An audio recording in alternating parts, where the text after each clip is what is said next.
Okem ya. Ini kita hari ini materi etik dan disiplin apoteker Indonesia. Sebenarnya ini topik ini sebenarnya sudah di sudah ada juga tercantum pada saat materi yang pertama kali kita kuliah ya, waktu yang kode etik ini ya, kode etik apoteker Indonesia. Cuma hanya ini lebih ininya lagi, lebih lebih mendetail lagi. Nah, ini seperti yang sering saya sampaikan bahwa apoteker itu adalah profesi, betul ya.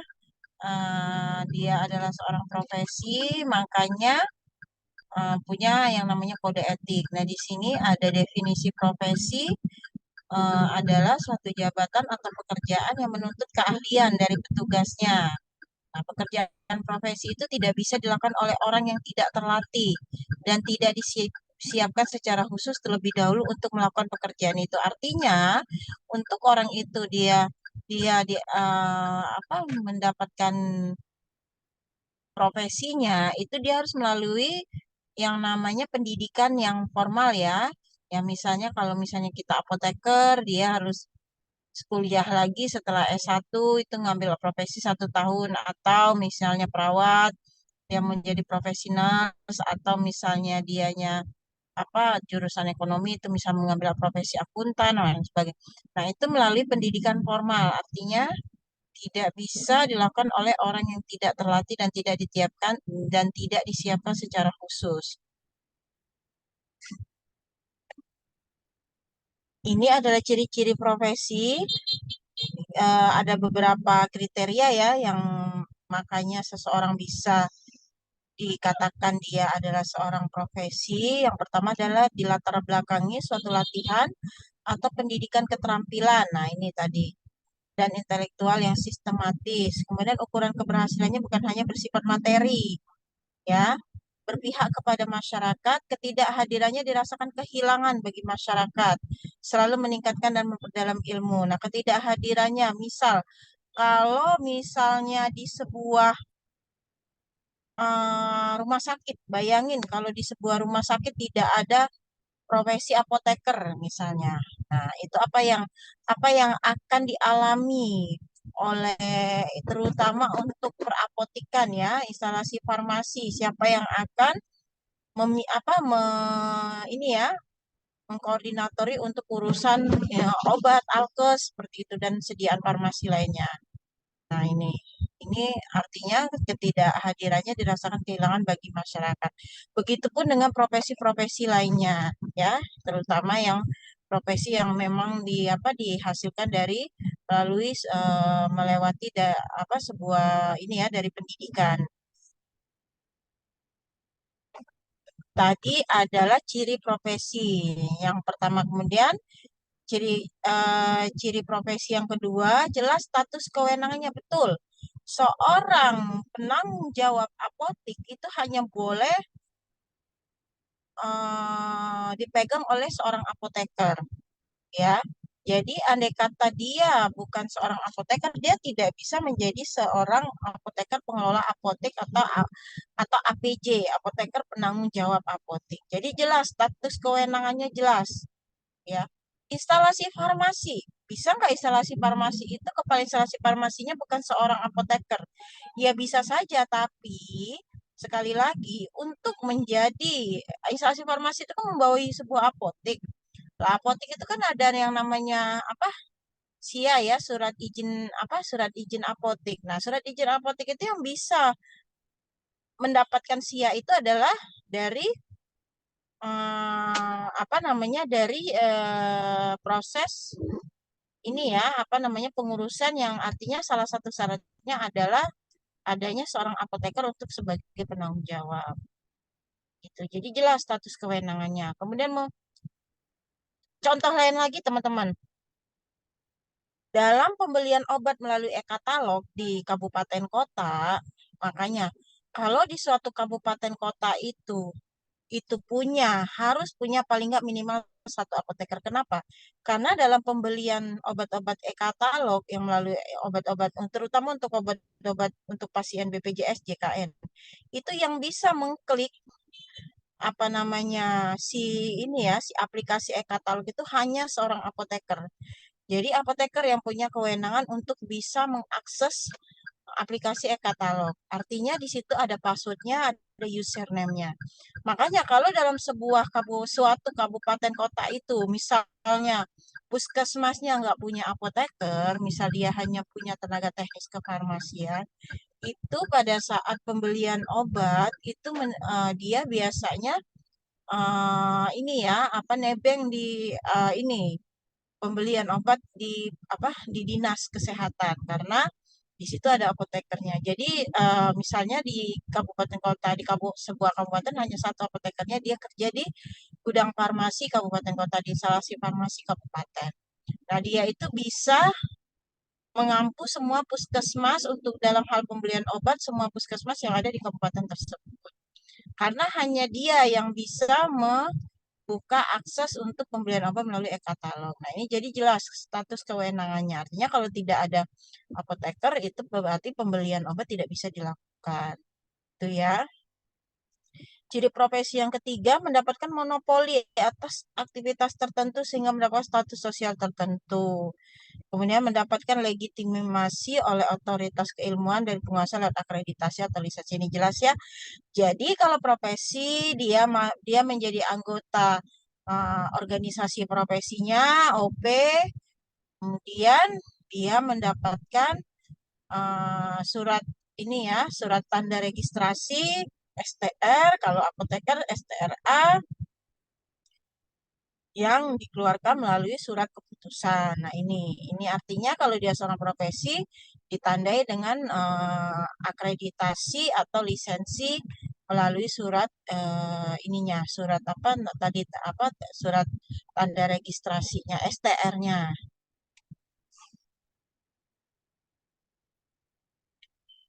Ciri profesi yang ketiga merupakan suatu okupasi yang berkedudukan tinggi dan terdiri dari para ahli yang terampil, mempunyai kompetensi yang eksklusif yang sangat penting bagi masyarakat. Pendidikan yang intensif dan disiplin tertentu mengembangkan suatu taraf solidaritas dan eksklusivitas tertentu, mengembangkan etika tersendiri, pengakuan kemandiriannya dipengaruhi oleh masyarakat maupun kelompok profesi lainnya.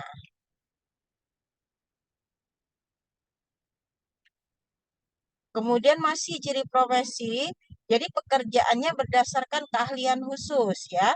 Kalau misalnya misalnya di sini dalam hal ini kita bicara tentang seorang apoteker, artinya dia mempunyai keahlian sebagai seorang apoteker. Jadi ada SOP dalam dia bekerja. Selain ada SOP, dia juga berpedoman mungkin dari ini ya, dari regulasi-regulasi yang ada, misalnya Permenkes. Kalau dia kerja di rumah sakit, dia mungkin ini ya dalam sehari-hari menggunakan Permenkes 72 tahun 2016 tentang standar pelayanan kefarmasian di rumah sakit. Kemudian PP 51 tahun 2009 tentang pekerjaan kefarmasian. Jadi ada prosedur dalam bekerja, ada kesepakatan kelompok, ada etika di antara pelaku, ada pengakuan masyarakat, ada semangat bekerja untuk inovasi. Inovasi ini dalam mungkin membuat apa ya, membuat inovasi-inovasi baru, terobosan-terobosan baru. Ada panggilan hati, ada pendapatan. Panggilan hati ini benar. Ini sekolah di bidang kesehatan, misalnya salah satunya apa namanya farmasi, misalnya menjadi seorang farmasi, menjadi seorang dokter, menjadi seorang perawat. Kalau misalnya dianya tidak memang dari dari keinginan dia sendiri, biasanya suka berhenti di tengah jalan. Misalnya dia dipaksa keluarga, misalnya dipaksa oleh orang tua untuk menjadi seorang dokter.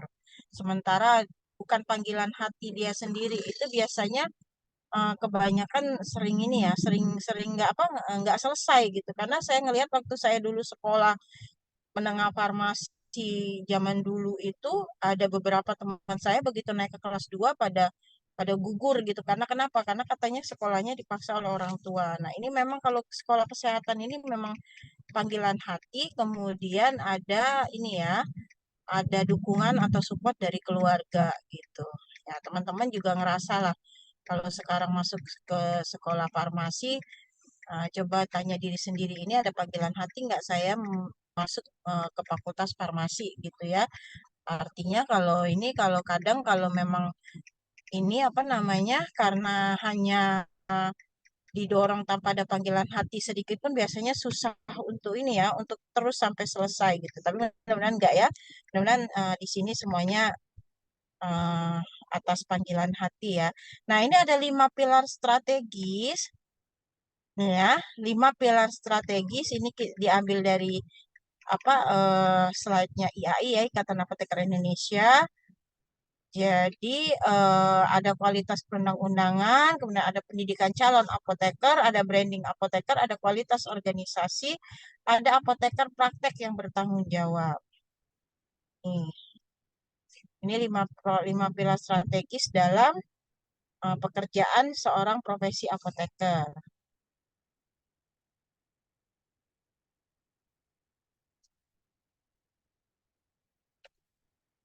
Pengertian praktek yang bertanggung jawab.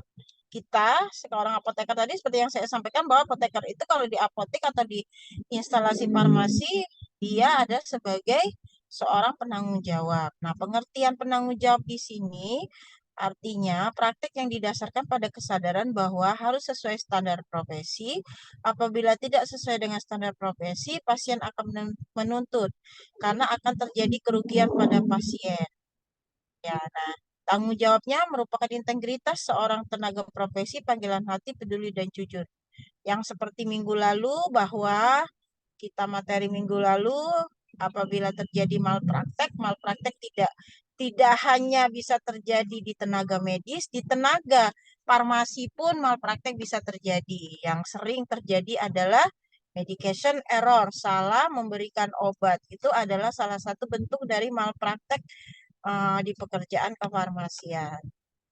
Nah, ini. Kalau misalnya kita salah memberikan obat, seperti yang saya ceritakan minggu lalu, dikasih resep tetes mata, obat tetes mata, dikasihnya obat tetes telinga, tapi tetap aturan pakainya diteteskan kepada mata. Bayangkan, obat obat tetes telinga diteteskan ke mata. Nah, itu apa yang terjadi?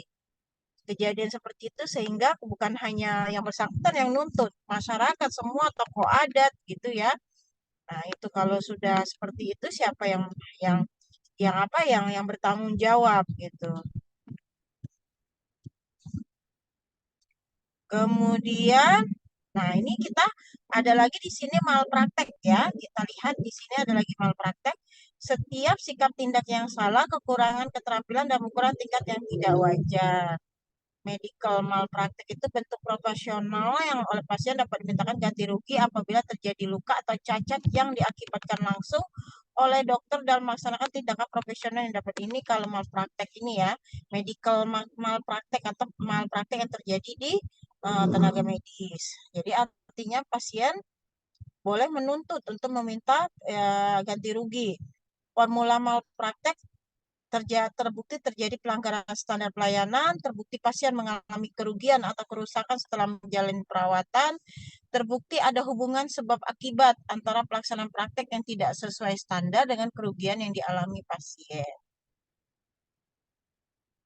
Kemudian di sini ada pengertian profesional.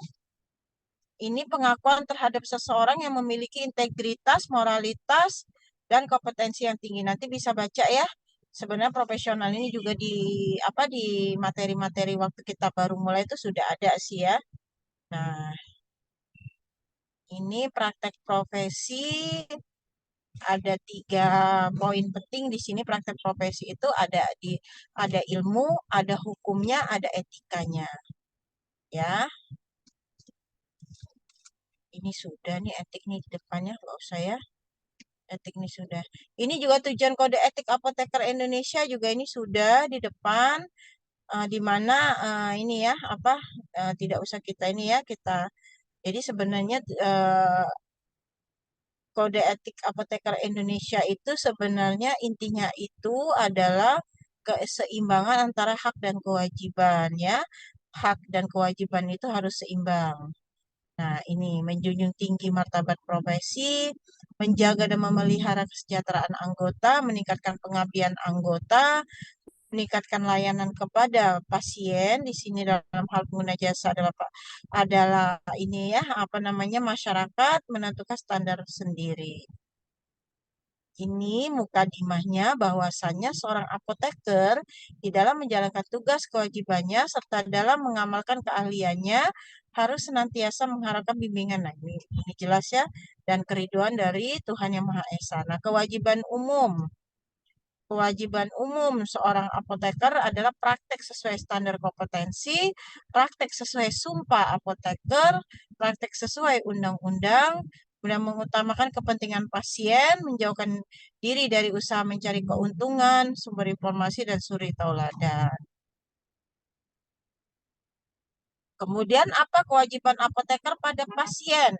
Mengutamakan kepentingan penderita, menghormati hak asasi penderita, melindungi penderita. Ini jelas ya sebenarnya ya, ini apa namanya, nggak hanya profesi apoteker ya, artinya profesi yang lain juga harusnya apa menjalankan kewajiban-kewajiban ini ya. Ini kewajiban umum tadi. Kemudian tadi kewajiban apoteker terhadap masyarakat. Ini adalah kewajiban apoteker kepada sejawat, teman sejawatnya. Teman sejawatnya dalam hal ini sesama apoteker. Saling mengingatkan dan menasihati dan pelaksanaan etik. Betul, kita sesama teman sejawat itu saling mengingatkan apabila kita melihat teman sejawat kita mungkin sudah agak keluar dari kompetensinya, keluar dari jalurnya, artinya agak nyerempet-nyerempet ke arah yang misalnya apa ya, menyerempet ke arah yang mungkin nanti akan menimbulkan apa pidana atau ini, nah mungkin itu diingatkan kembali gitu. Kerjasama dalam memelihara keluhuran martabat jabatan kefarmasian mempertebar rasa saling mempercayai. Ya, kemudian kewajiban apoteker pada sejawat kesehatan lainnya, misalnya kepada perawat. Kita kan kerjanya kalau di rumah sakit kepada perawat misalnya atau kepada dokter ya, kepada teman sejawat kesehatan lainnya, mungkin kepada teman-teman yang tenaga kesehatan lainnya, berkolaborasi, bersinergi, meningkatkan hubungan profesi, saling mempercayai, menghormati dan menghargai, tidak melakukan tindakan yang berakibat pada hilangnya kepercayaan masyarakat pada tenaga kesehatan tersebut. Ya, apalagi kalau teman-teman ini kan kerja sore ini kan banyak kerja di rumah sakit ya. Mungkin ada yang kerja di rumah sakit, ada yang kerja di apotek, di klinik. Kalau di rumah sakit itu kan kita sama perawat itu apa ya, tetangga-tetangga deket banget ya. Amprah obat-obat itu kalau pagi-pagi itu untuk obat-obat ruang rawat inap, ngamprahnya kan biasanya yang ngamprahnya kan perawat ya. Perawat bisa ya, mau dia sistem unit dose, mau dia sistem floor stock gitu kan. Misalnya si perawatnya ngambil obatnya ke instalasi farmasi ya. Nah, kemudian baru yang nyiapinnya adalah tenaga farmasi. Artinya perawat yang itu adalah teman sejawat kita yang memang yang biasa kita kerjasama apabila kita ini ya, kalau di rumah sakit ya, kalau di apotek itu teman sejawat kesehatan lainnya siapa ya? Kalau di apotek itu selain tenaga farmasi ada siapa? Dokter. Selain dokter ada siapa lagi? Ada analis nggak yang di apotek? Kalau dianya apoteknya ada lab, biasanya analis. Ada perawat juga nggak biasanya yang kerja di apotek? Ada labnya nggak? Ada perawatnya nggak biasanya yang kerja di apotek? Apotek Mia Farma, apotek biasa. Biasa ada perawat nggak? Siapa yang di sini yang kerja di apotek? Ada nggak? Ada nggak yang kerja di apotek di sini, teman-teman? Hmm? Halo? Nggak ada ya? Di sini ada yang kerja nggak? Iya, Teman-teman yang Bu. kerja di mana? Di rumah sakit, Bu. Oh, di rumah sakit ya. Oke, berarti kan teman sejawat lainnya yang biasa kerja sama sehari-hari perawat kan ya, Mbak ya? Ya. Iya, Bu, perawat. Selain perawat siapa? Tenaga Biasanya laborat. siapa? Oh, Laborat, Bu, laborat. oh, laboran juga ya. Iya ya, laboran, perawat, kemudian mungkin dokter ya. Tapi kan kalau dokter kan, dokternya kan nggak pernah ngambil obat langsung ya. Biasanya kan perawat yang ngambilin obat ya, yang ngamprah obat ya. Nah itu ya teman-teman. Kemudian yang selanjutnya etik dan disiplin apoteker. Nah kita lihat ini berdasarkan surat keputusan IAI tahun 2014 tentang pedoman disiplin apoteker Indonesia. Boleh kalau teman-teman mau buka pedoman SK ini ya, SKIAI ini ya, untuk melihat pedoman di saya belum belum belum ini sih belum dengar ada yang terbaru karena kan kepengurusan IAI kan baru terbentuk lagi sekarang nih. Apa namanya ini ya baru ada yang baru gitu. Mungkin belum dengar saya ada SK terbaru terkait pedoman disiplin apoteker Indonesia, tapi biasanya sih nggak berbeda jauh ya. Nah, ini ada kita lihat di bab 2-nya ada ketentuan umum di sini ditekankan tentang disiplin apoteker. Jadi disiplin apoteker adalah kesanggupan apoteker untuk mentaati kewajiban dan menghindari larangan yang ditentukan dalam peraturan perundang-undangan atau peraturan praktek yang apabila tidak ditaati atau dilanggar akan dijatuhkan hukuman disiplin. Nah, kemudian ada namanya penegakan disiplin, kemudian Majelis Etik dan Disiplin Apoteker Indonesia atau yang biasa disingkat MEDAI ya. Jadi di dalam struktur organisasi IAI sendiri itu ada Majelis Etik dan Disiplin Apoteker Indonesia yang biasa disingkat MEDAI adalah organisasi profesi Ikatan Apoteker Indonesia yang bertugas membina, mengawasi dan menilai pelaksanaan kode etik apoteker Indonesia ya gunanya untuk menjaga dan menegakkan disiplin apoteker Indonesia. Nah, kita lihat bentuk pelanggaran disiplin. Yang pertama itu melakukan praktek kefarmasian dengan tidak kompeten. Di mana melakukan praktek tidak dengan kompeten itu artinya yang bersangkutan itu melakukan praktek kefarmasian tidak dengan standar praktek profesi atau standar kompetensi yang benar, sehingga berpotensi menimbulkan atau mengakibatkan kerusakan, kerugian pasien atau masyarakat. Yang kedua itu membiarkan berlangsungnya praktek kefarmasian yang menjadi tanggung jawabnya tanpa kehadirannya, atau tanpa apoteker pengganti atau apoteker pendamping yang sah. Sekarang, aturan sudah ketat. Apoteker kalau tidak stay, dia harus menunjuk apoteker pendamping ya. Apotik tidak boleh kosong, tidak boleh tanpa apoteker. Jadi misal si apotekernya hanya bisa sore hari datang, artinya dari pagi sampai sore itu ada apoteker pendamping ya. Karena kenapa? Karena sekarang jelas kalau misalnya si apotekernya tidak stay selama jam buka apotik tanpa ada apoteker pengganti pendamping itu salah satu bentuk dari pelanggaran disiplin apoteker. Kemudian yang pertama, melakukan praktik pasien dengan tidak kompeten. Teman-teman, ini pernah kejadian di salah satu provinsi di daerah. Jadi dia seorang apoteker, dia apoteker penanggung jawab apotik, apoteker pengelola apotik. Kemudian dia menerima resep dokter terkait obat-obat ini, obat-obat krem untuk kecantikan. Nah, mungkin dia juga kerjasama dengan klinik kecantikan tersebut, di mana yang mengambil krem-krem obat-obat kecantikan ini adalah pasien-pasien yang habis perawatan di klinik. Nah, kemudian seiring waktu dia melihat ini peluang bisnis nih gitu.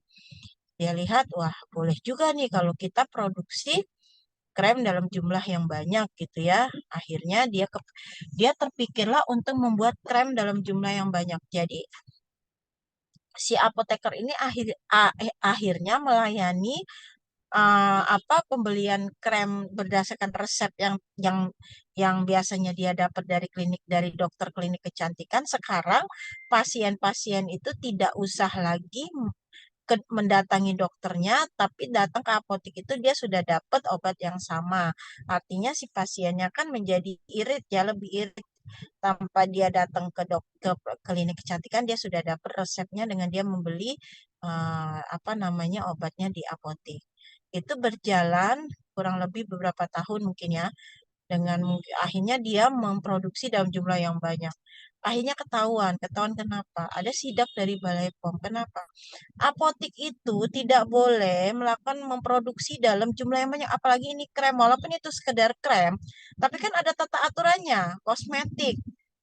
Cara pembuatan kosmetik yang baik itu tetap harus ada tempat produksi yang sesuai dengan CPKB, cara produksi kosmetik yang baik. Walaupun cuman hanya ibaratnya tidak dalam jumlah yang produksi yang kapasitas besar, tapi tetap dia harus mengikuti. Artinya tempat-tempat sarananya itu harus di ini dulu didatengin diinspeksi dulu oleh Balai POM dan Dinas Kesehatan setempat.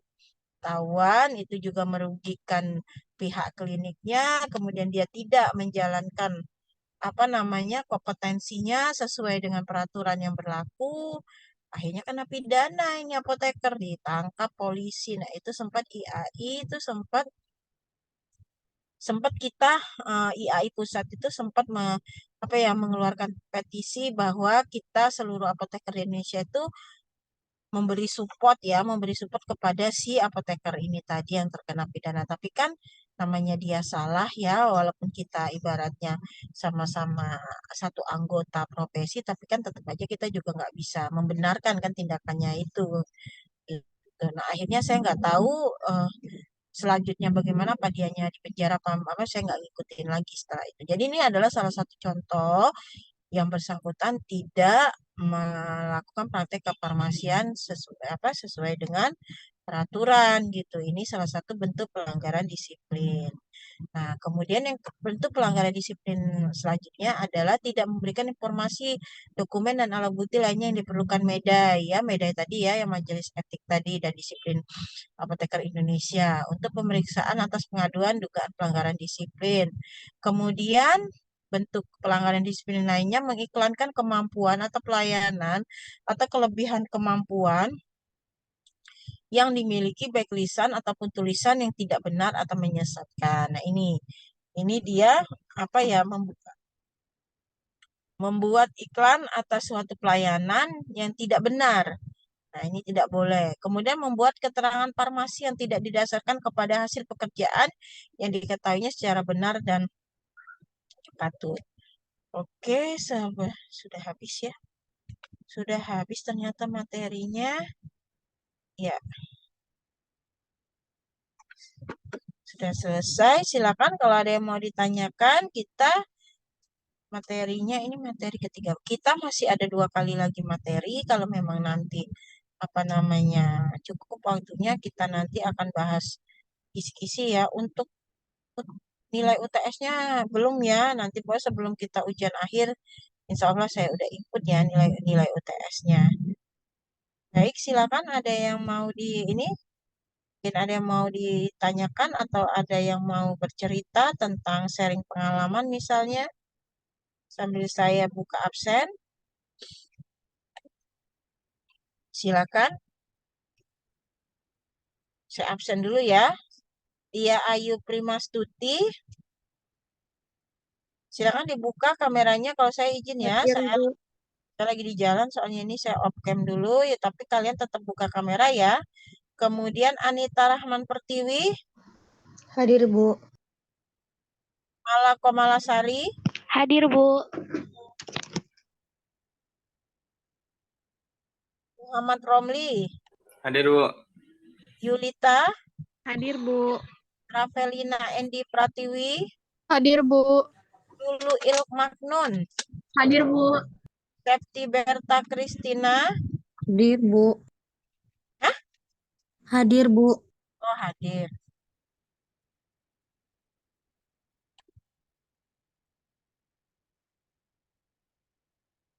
Ayo dia Al-Zahra, Hadir, Bu. Ananda Sela, Hadir, Bu. Sri Amalia Majid, Hadir, Bu. Iskandar Hakim, Hadir, Bu. Nia Febrina, Hadir, Ibu. Azahra, Hadir, Mutiara Andini, Hadir, Bu. Nia Mulyani, Hadir, Bu. Septia Wafa, Hadir, Bu. Indah Oktavia, Hadir, Bu. Setiawan, Teguh ada? Hadir, Bu. Ya, Siti Askia, Hadir, Bu. Ilmi Aulia, Hadir. Selinia Melinda, Hadir, Bu. Silvi Nuraini. Silvi ada? Silvi ada nggak? Mbak Yulita, Silvi, ada info nggak? Silvi katanya lagi ada briefing, Bu. Tadi udah sempat masuk. Briefing apaan? Dia lagi masih di tempat kerja, Ibu. Oh, oke, ya udah kalau ada infonya ya itu ya apa saya hadirkan karena sudah ini ya sudah titip pesan sama temennya. Baik, ada yang belum dipanggil? Udah dipanggil semua ya? Oke, saya simpan dulu absennya.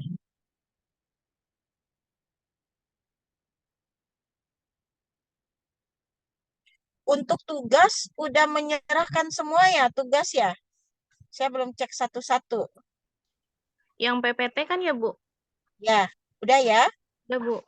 Udah semua ya? Karena saya udah kasih nih, cuman saya belum cek satu-satu apakah sudah semua karena nanti begitu kita kan kalau selesai UAS kan nanti kan nilainya kan nilai total tuh. Nilai total tugas kehadiran, kemudian UTS, UAS dan tugas. Nah, jangan sampai begitu saya mau nginput tugas ternyata ada yang belum ngumpulin ya. Nggak apa-apa kalau misalnya kemarin kan kesepakatan kita kan sebenarnya Karena asam menghasilkan garam diazonium seperti pada reaksi di bawah. Jadi prinsipnya kalau yang namanya titrasi nitrimetri itu adalah pembentukan garam diazonium. Yang mana garam diazonium itu yang ini nih, yang N3, N rangkap 3 ada muatan positifnya itu adalah bentuk garam diazonium klorid.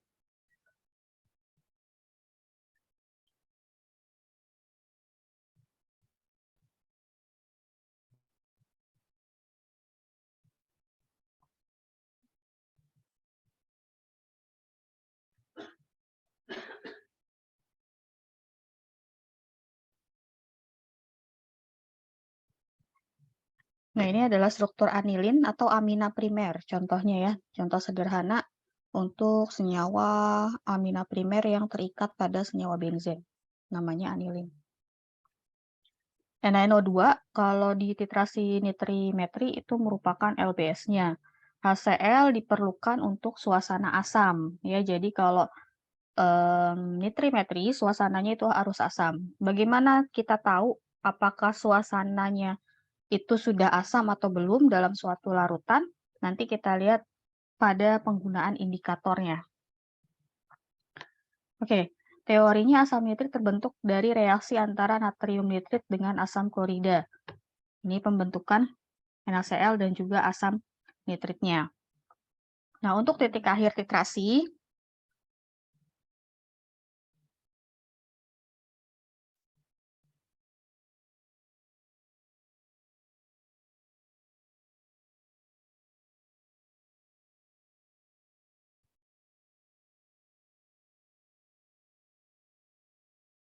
sebentar.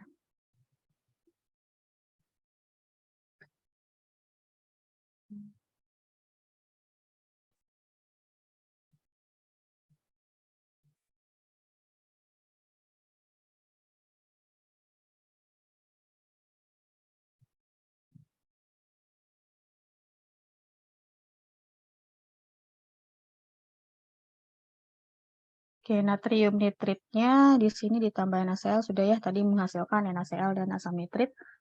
Nah, untuk titik akhir dari titrasi nitrimetri ditandai dengan pembebasan dari iodin dari iodida. Iodin itu I2. Nah, di sini ada iodin. Nah, kelebihan asam nitrit dapat terdeteksi dengan menggunakan kertas kanji iodin sebagai indikator luar. Itu bisa digunakan kalau diteteskan larutannya ketika diteteskan ke atas kertas kanji, kalau dia sudah membentuk warna biru, artinya sudah terjadi titik akhir, karena sudah terbentuk yang namanya iodium. Iodin atau iodium. Nah, ini bahan-bahan yang diperlukan, ada natrium nitrit 7,5 gram, cara timbangnya. Ditimbang secara akurat 7,5 gram natrium nitrit, tambahkan Aquades hingga volume 1000 ml dalam labu ukur.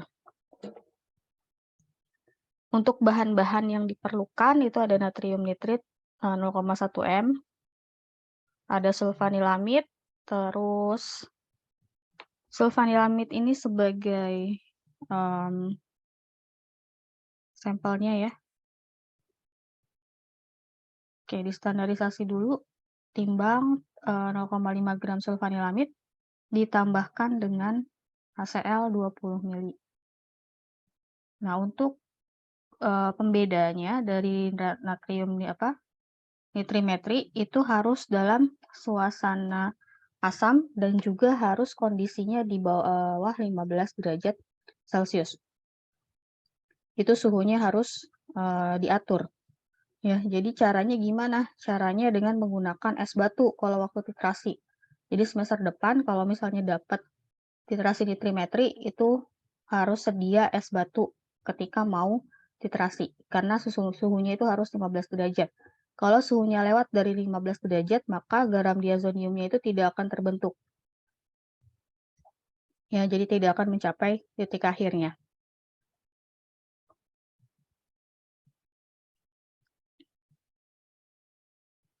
Oke, ini untuk reaksi yang terjadi antara natrium nitrit dengan sulfanilamid. Nah, terbentuk garam diazonium pada amina primer. Yang mana amina primernya? Yang mana amina primer? NH2. Yang NH2. Yang NH2-nya itu yang terikat pada cincin benzen. Ya, kalau yang terikat pada SO2 itu tidak akan terbentuk senyawa garam diazonium. Ya, jadi syaratnya harus selain amina primer harus terikat dengan benzen.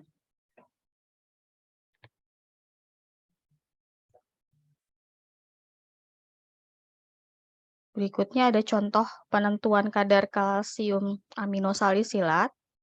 Natrium nitrit 0,1 m. Ada kalsium aminosalisilatnya 0,5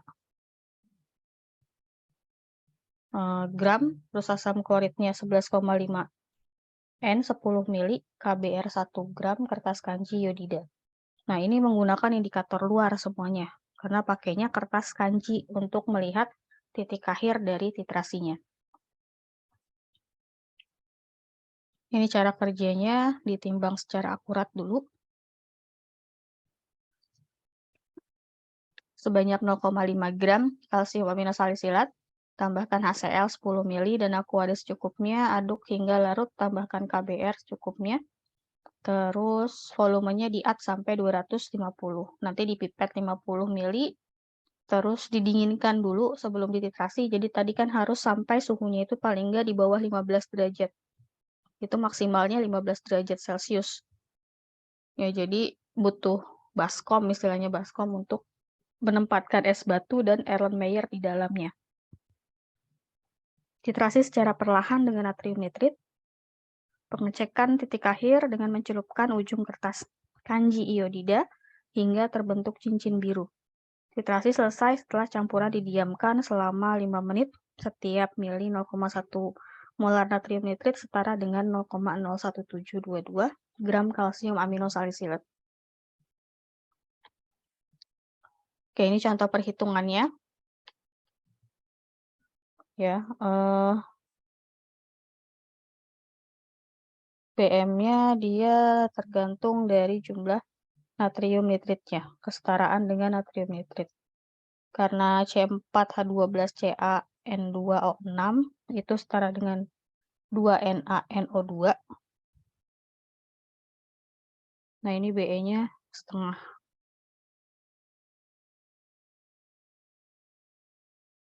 Oke, terus pakai ini perhitungan langsung ya, langsung persentase. Jadi V dikali N dikali BE dikali BM dikali 100 per bobot sampel.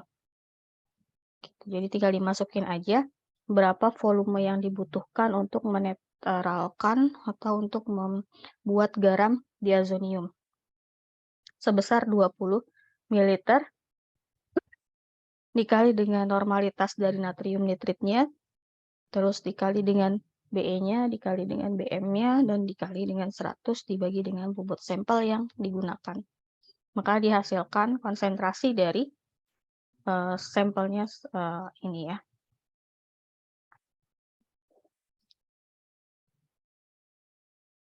Nah, selain menggunakan indikator luar di dalam titrasi natrium nitrit atau nitrimetri, ada yang namanya indikator dalam. Indikator dalam yang digunakan itu adalah di sini aja ya.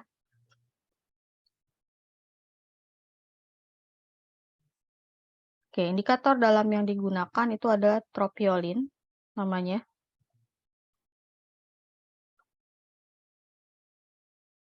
Nih, tropiolin OO. Dan ada methyl blue ya.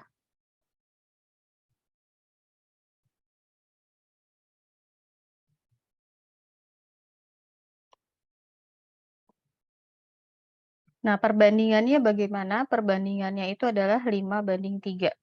Jadi 5 tetes tropiolin OO dibanding dengan 3 tetes methylene blue. Nah, tadi untuk mengetahui apakah suasana sudah asam atau belum dalam satu larutan, maka di sini yang berfungsi. Ya, ketika ditambahkan dengan tropiolin OO, kalau dia warnanya masih orange, ini belum asam. Tapi kalau dia sudah berubah menjadi merah, merahnya tuh seperti merah Fanta ya, berarti dia positif. Artinya positif itu sudah asam. Jadi siap untuk ditambahkan methylene blue. Nah, ketika ditambahkan methylene blue, dia warnanya itu adalah ungu. Nah, setelah dari sini baru dititrasi. Dititrasi berubah menjadi warna biru. Hingga biru kehijauan. Gitu. Ya.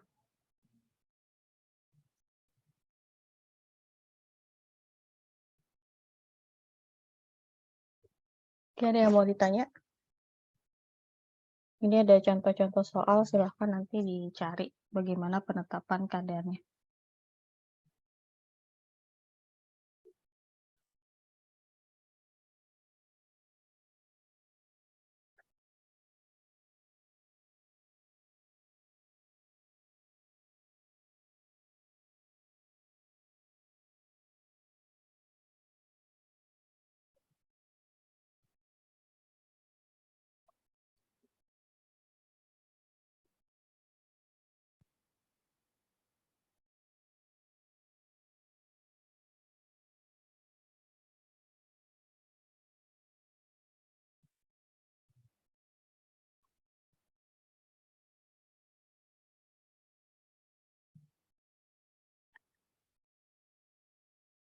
Oke, kalau nggak ada,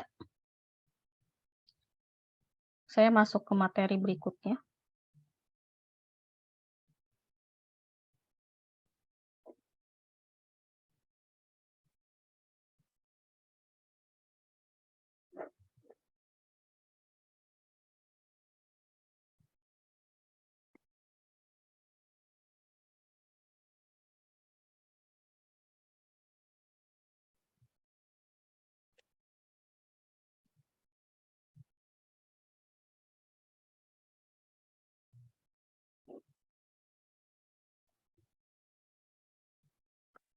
Ya, materi berikutnya adalah analisa spektrofotometri. Ini udah analisa lebih lanjut ya untuk spektrofotometrinya.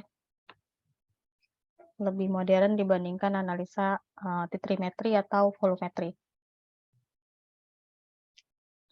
Nah, ini untuk pertemuan yang pertama kali ini, saya berikan tugas.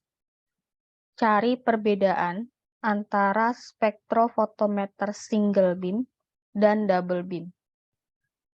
Nah, itu bedanya apa? Keuntungan dan kelebihannya dari metode ini itu apa?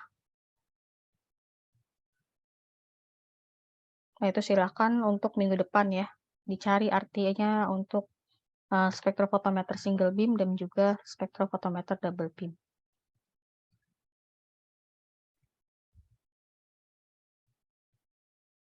Untuk pendahuluannya di sini namanya spektrofotometer itu ada dua, spektrofotometer UV dan visible.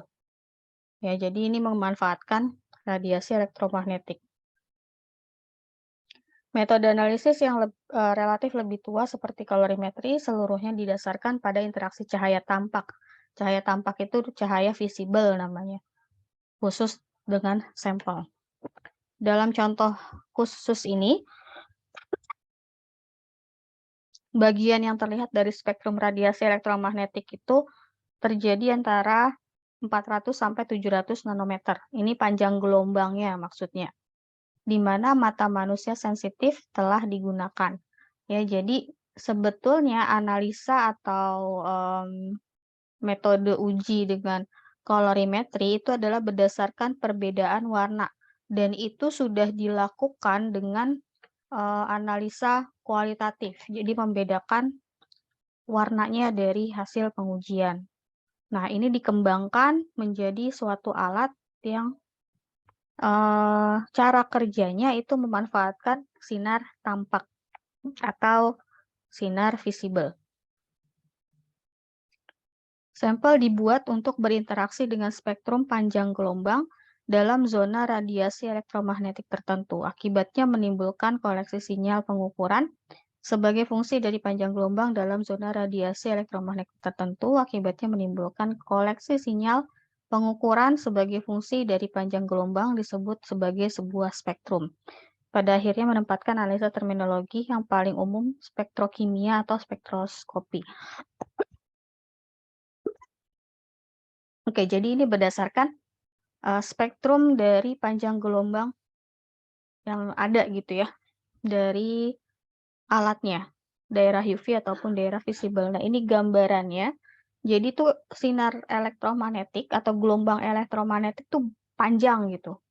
Ada yang namanya gelombang gamma atau sinar gamma, terus ada juga sinar X, ada juga sinar UV, ultraviolet. Nah, di sini yang ada warna, itu warna seperti pelangi, itu sebetulnya adalah cahaya tampak namanya.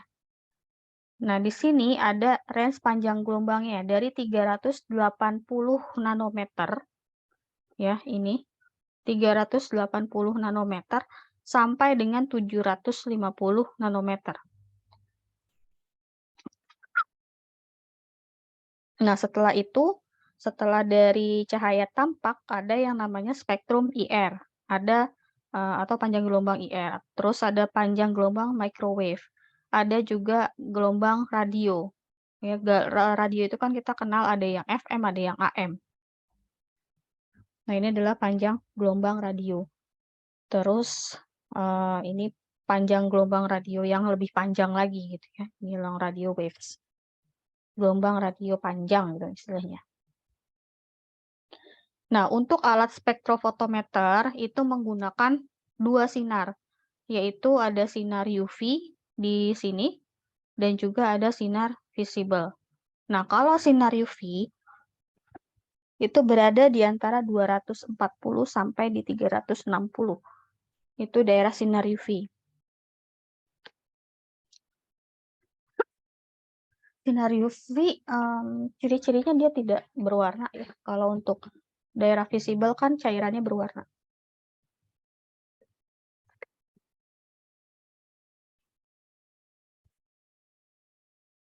Ini saya sudah jelaskan, jadi saya bisa lewat ya. Ini penjelasan gambar dari yang tadi sebelumnya. Nah, di sini ada warna, tipenya ada dua. Ada warna yang diabsorpsi namanya, dan juga ada warna komplement. Warna yang diabsorpsi itu artinya adalah warna yang diserap. Sedangkan yang kita amati, yang terlihat oleh panca indera kita, itu namanya adalah warna komplement. Beda ya. Bedanya di mana? Bedanya di panjang gelombangnya. Nah, di sini di 380 sampai 420 itu adalah sinar yang diabsorpsinya di sini ya, di daerah sini. Di 380 sampai di 420 itu yang diserap atau yang diabsorpsi adalah violet. Nah, warna komplemennya itu yang mana? Warna komplemennya itu tinggal ditarik saja garisnya di sini, yang sejajarnya, ya. Yang membelakanginya itu artinya warna di daerah kuning sampai ke hijau. Ini merupakan warna yang kita lihat oleh panca indera kita atau oleh mata kita. 420 sampai 440 itu warnanya dari violet ke biru. Berarti warna komplemennya di belakangnya. Warnanya apa? Warnanya adalah kuning. Dan seterusnya. Ini pengertian dari roda warna namanya.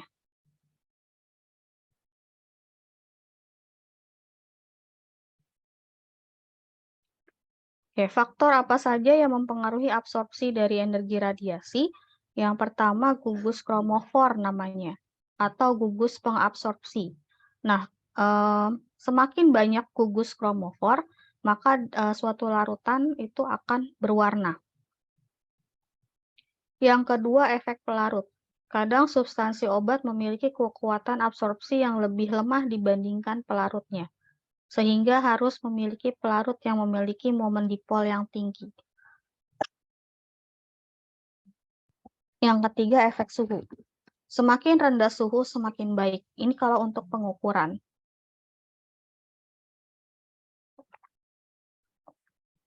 Berikutnya, keberadaan ion anorganik.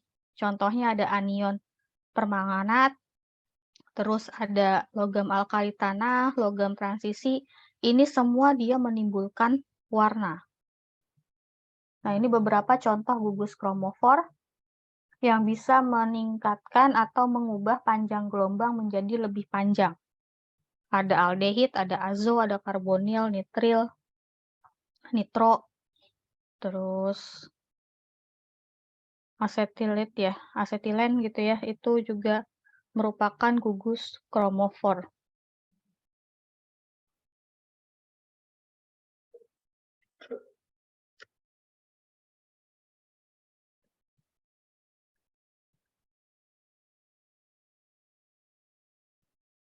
Nah, ini belum saya. Oke, ada untuk metode penelitian, metode pengukuran dari spektrofotometri UV-Vis itu menggunakan yang namanya hukum Lambert-Beer. Hukum Lambert-Beer itu adalah A atau absorbansi sama dengan epsilon dikali L dikali C.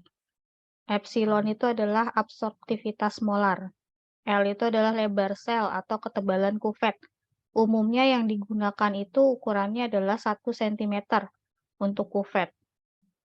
Kuvet itu yang tadi, yang di halaman depan, yang di sini. Nah, ini adalah kuvet. Kuvet itu tempat sampel. Ya, jadi kalau kita mau baca berapa sih kadarnya gitu ya dari suatu sampel yang kita mau uji, kita taruh di sini cairan bentuknya. Di kuvet terus ya, ini adalah tempat kuvetnya di alat tersebut.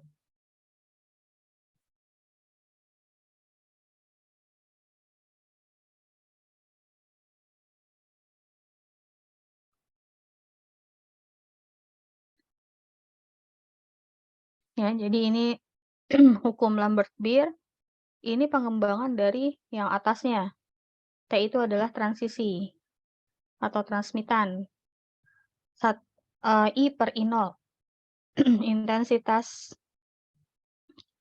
akhir dibagi dengan intensitas awal. A itu adalah absorbansi minus log T.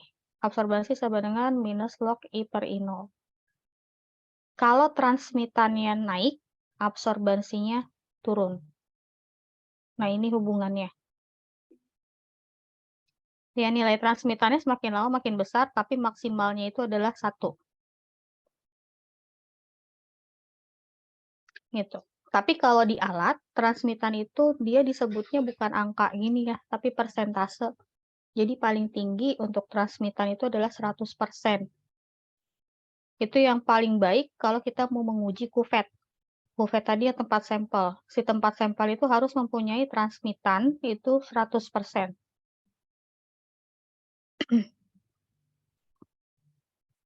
Nah, berarti artinya kalau dia transmitannya 100%, absorbansinya 0. Artinya apa? Artinya kuvet tersebut tidak mengganggu jalannya pengukuran.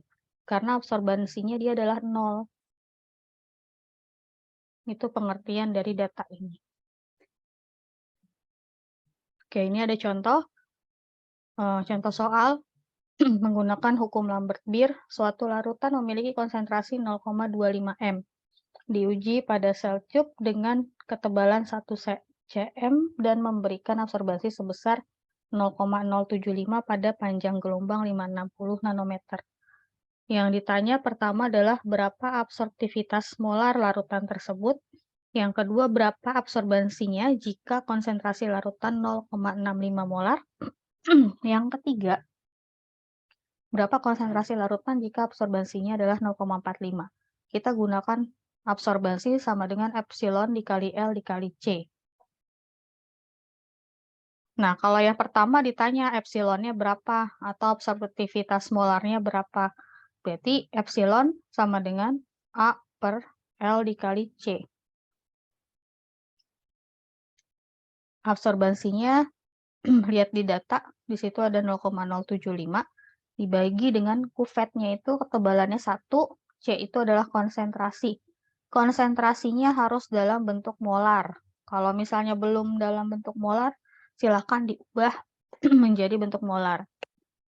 Nah, yang di bawah tuh ada tulisan bagaimana kalau konsentrasinya itu adalah ppm atau mikrogram per mili atau miligram per liter.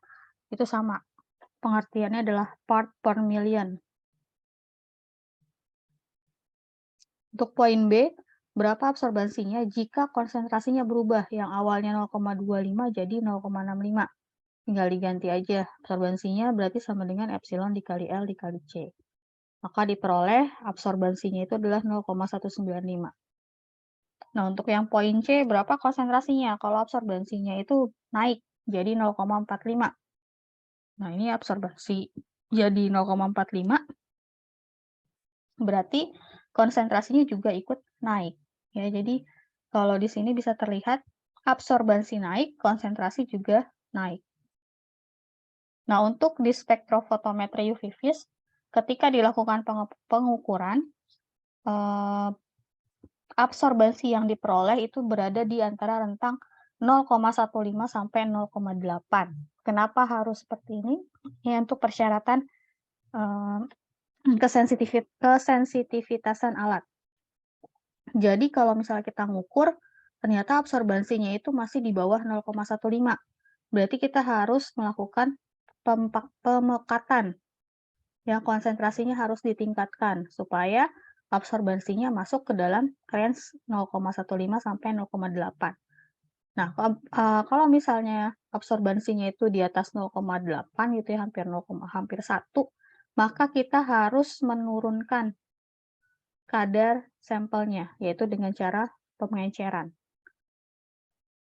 Nah, itu prinsip dari alat spektrofotometri atau pengujian dengan spektrofotometri. Nah, bagaimana menghubungkan antara hukum Lambert-Beer dengan persamaan garis linear? Jadi itu pengembangan sebetulnya untuk si Lambert-Beer ini ya, hukum Lambert-Beer dari persamaan garis linear. Persamaan garis linear itu yang lurus seperti ini nih namanya garis linear. Ini persamaan matematikanya ya sama dengan mx plus b. Atau dianalogikan, Y-nya itu adalah absorbansi, M-nya itu, M itu kan perpotongan ya, perpotongan garis. Sama dengan epsilonnya, X itu adalah kuvetnya, dan B itu adalah, E kali L itu adalah M, X-nya itu adalah konsentrasinya, B itu adalah intercept-nya, M itu kemiringan, M itu kemiringan, terus B itu adalah intercept atau perpotongan.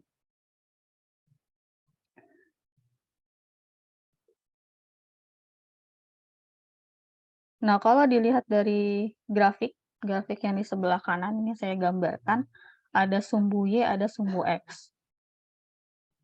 Ya, sumbu Y-nya itu adalah absorbansi, sumbu X-nya itu adalah konsentrasi.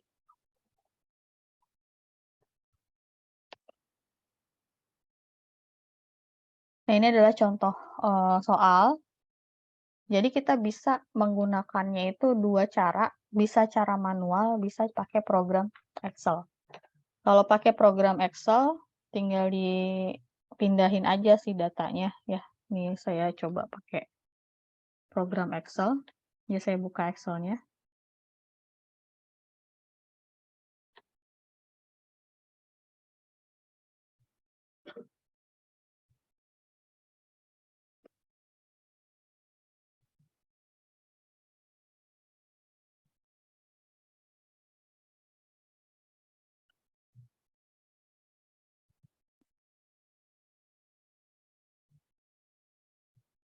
Data ini saya copy ke Excel ya.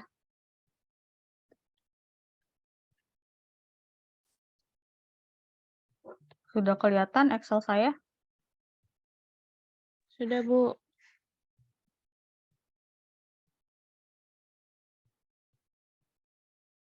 Nah, ini saya ganti angka dulu semuanya. Saya pakai titik deh.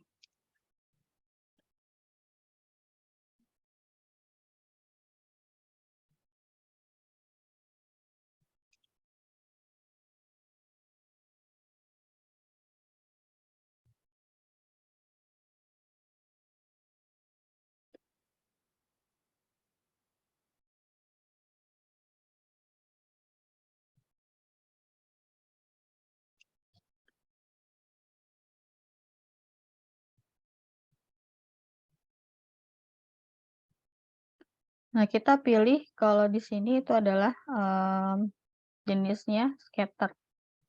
Ya, grafiknya itu adalah yang scatter ini. Nah, pilihnya yang mana? Pilih aja yang titik-titik ini. Gitu. Oh, harusnya koma ya, berarti ya. Nggak apa-apa. Ini saya pindahin dulu.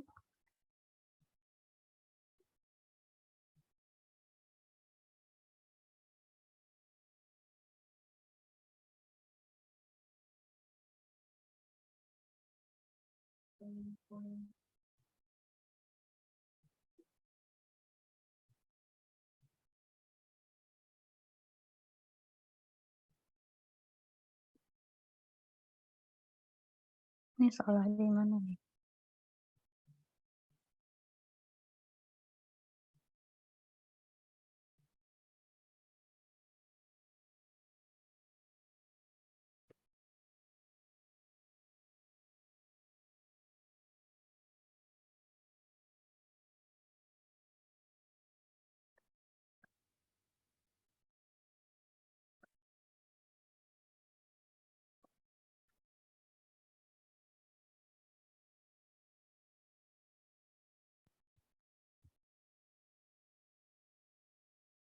Iya, ini udah benar.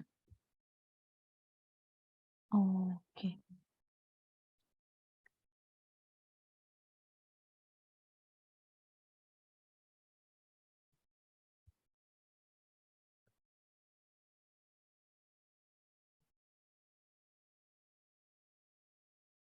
Apa ya nih?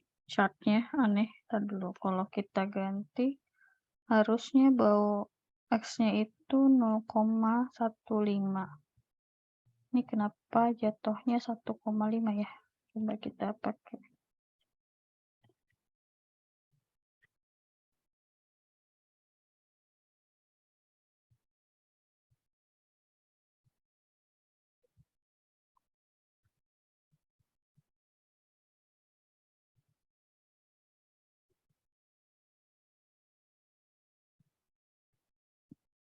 Ini sumbu X, di sini sumbu Y, 4,15, 0,351. Ini saya ulang ya, kayaknya format ininya. 0,671.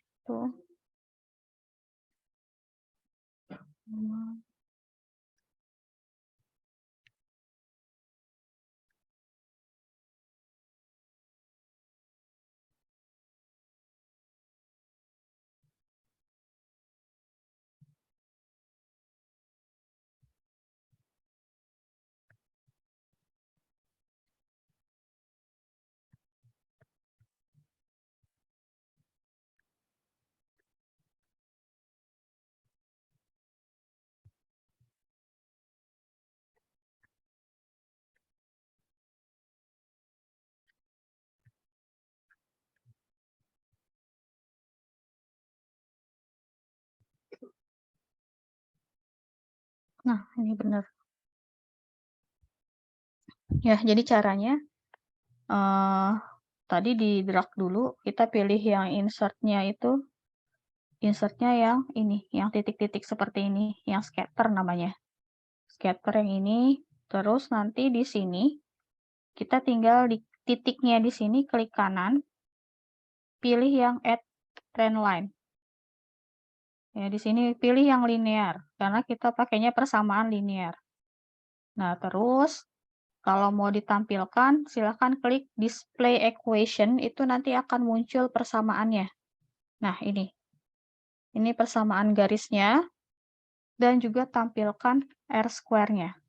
R square-nya itu R kuadrat, maka dia akan tampil. Artinya, kalau R square-nya itu mendekati 1, maka linearitasnya bagus. Nah, kita sudah dapat persamaan garisnya itu adalah Y sama dengan 0,481X dikurang 0,0061. Nah, kita balik lagi ke sini. Nah, yang ditanya, yang A, tuliskan persamaan linearnya. Berarti kita udah dapat tadi dari Excel ya, yang ini persamaan linearnya. Y sama dengan 0,481X dikurang 0,0061. Itu adalah persamaan garisnya. Terus yang B.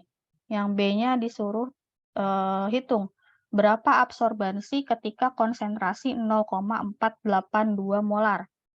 Nah, itu gimana cara menghitungnya?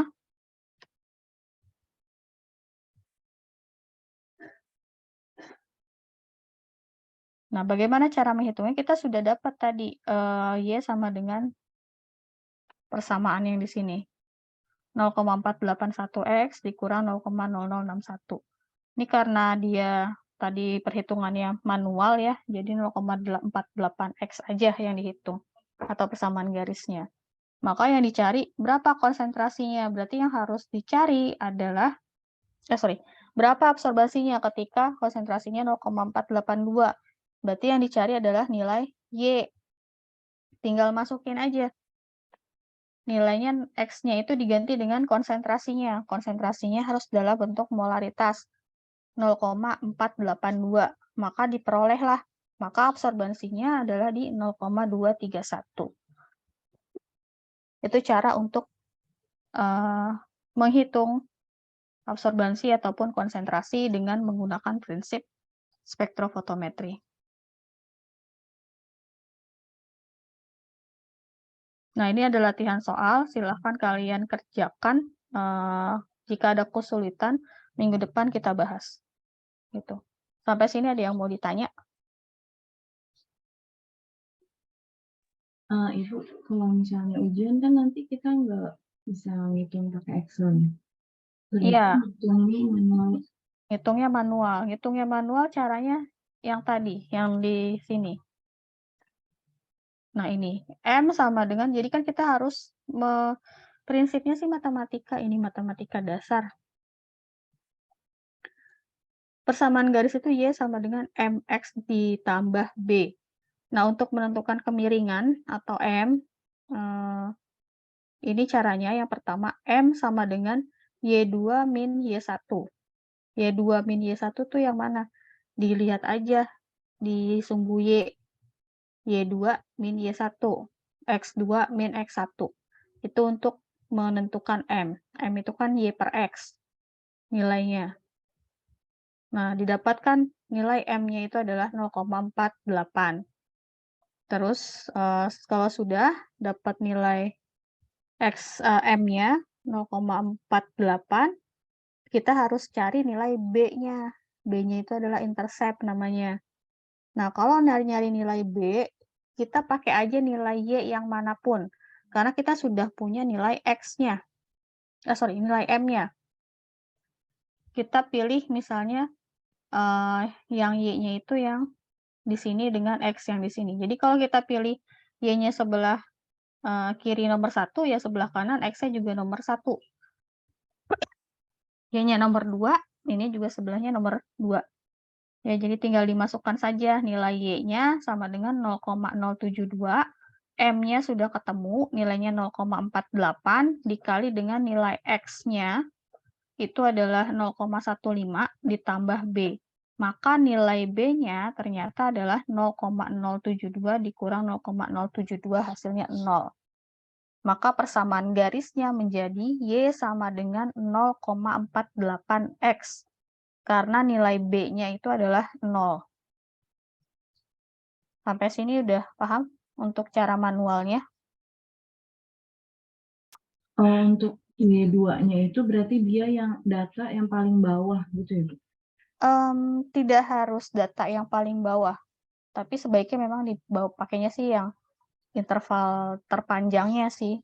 Jadi aman ya kalau untuk perhitungan, boleh pakai yang paling bawah dengan yang paling atas. Gitu.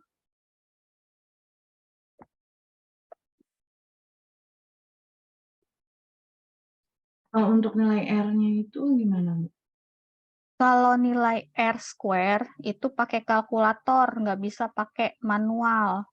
Jadi kita masukin nih data-data ini di kalkulatornya. X, Y, X, Y. Nanti ada persamaan mode linear.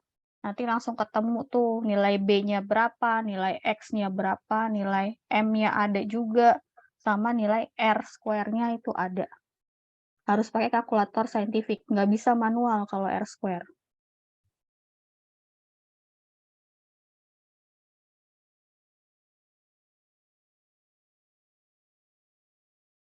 Oke, ada lagi?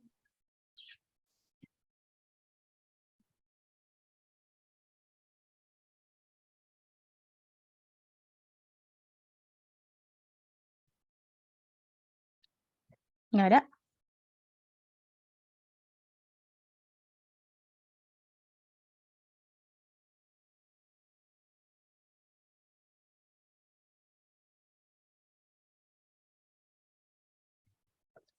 Oke, kalau nggak ada, saya cek di sini hadir semua ya.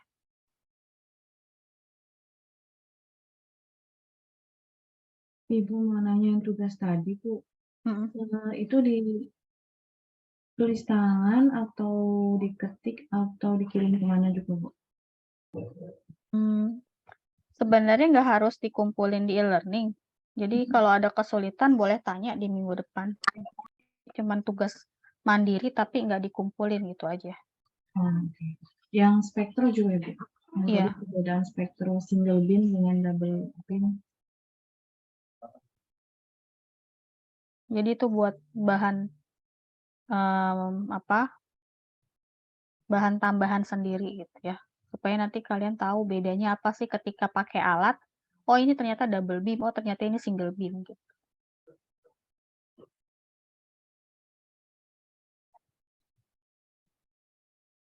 Ini Kinvar 2 ya.